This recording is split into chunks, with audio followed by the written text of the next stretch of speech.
Heipä hei! Asun täällä Mustasaaressa ja mun nimi on Tarja.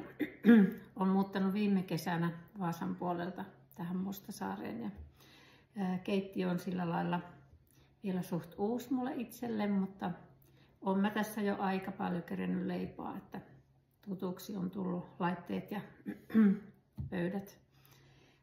Tänne mä ajattelin kehitellä vähän uutta reseptiä, katsotaan mitä siitä syntyy. Aluksi teen ihan tuommoisen peruskääretorttupohjan, että 4 munaa ja pari desiä sokeria ja sitten teen tämän gluteenittomaksi tämän pohjan, niin laitan siihen perunajauhoa ja gluteenitonta jauhoseosta. Katsotaan mitä niistä tulee. Ei muuta kuin munat tänne kulhoon ja sitten vatkautumaan vähäksi aikaa. No niin, nyt on munasokerivaahto valmista ja sitten mä laitan tänne siivilän läpi jauhoseoksen ja sitten laitetaan uuniin.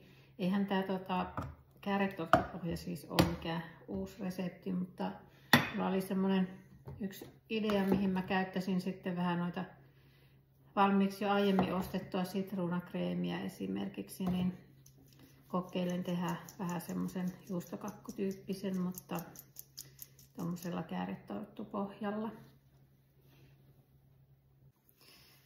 Meillä ei perheessä varsinaisesti kukaan ole gluteeniton, mutta monesti niin kuin vieraista aina joku on gluteeniton, jos tekee johonkin juhliin. Ja meillä on tässä tulossa tällä viikolla vanhimman lapsen synttärit. Hän täyttää 8 vuotta jo.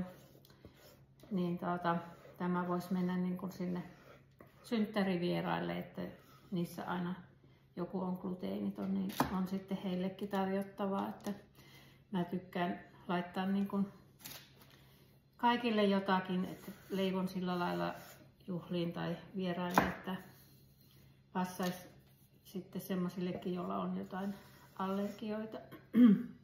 Mutta onneksi meillä itsellä ei ole, että kyllä leivon niin kuin ihan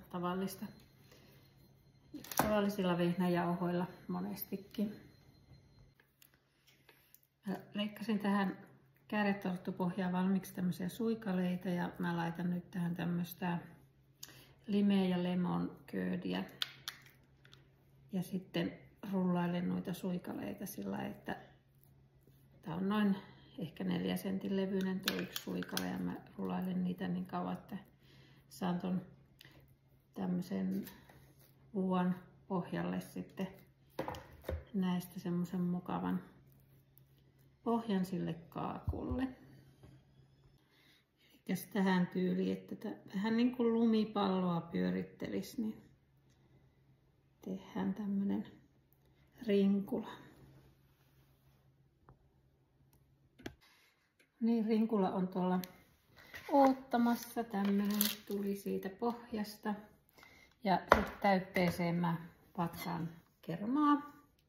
Ja laitan siihen sitten tätä sitruunakreemiä. Mä ihastuin tähän viime keväänä pääsiäisen aikaan, kun sitä tuli kauppoihin, niin se on tosi hyvä. Sitten vähän tuorejuustoa ja valkosuklaata sulatin. Tää on tätä gluteenitonta suklaata, niin pannaan sitä jonkun verran ja katsotaan tarviiko sitten vielä liivatettava, tuleeko tarpeeksi jämäkkää. Tuo suklaa vähän niin kuin tekee siitä täytteestä semmoisen, että se hyytyy paremmin.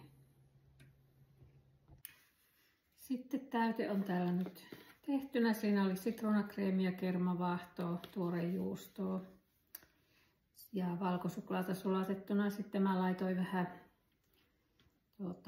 kuitenkin liivatetta. Tää on vieläkin aika löysän näköistä. Katsotaan hyytyykö jääkaapissa sitten tarpeeksi. Tuli mieleen myös, että voisi varmaan lirauttaa pikku lorauksen sitruunalikööriä, limoncelloa, mitä Italiassa ainakin saa. Mutta jos on menossa lastenjuhliin, niin ei ehkä vihtisi sitten laittaa alkoholipitoista. Mutta lisäsin vielä sitten vähän pistää sitä. Naamulla oli tuolla semmoisessa purkin pohjalla jäänyt, niin katsotaan maistuuko se sitruunan kanssa. Ainakin tää täytyy maistua hyvältä, mitä mä maistelin. Niin pistaasi ja sitruuna on kyllä mun semmosia lempimakuja leivonnassa ja muutenkin.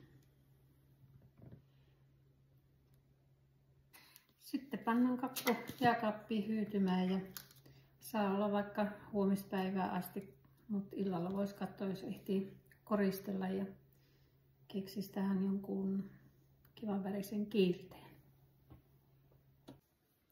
No niin, kakku on valmis ja täyteen ja kiille on pysynyt tuossa ihan kasassa, että oli sopivan paksuista. Sitten synttäreillä päästään maistelemaan ja jos tästä tuli hyvää, niin resepti tulee sitten tuonne mun Insta-tilille leivontaa ja lankaa.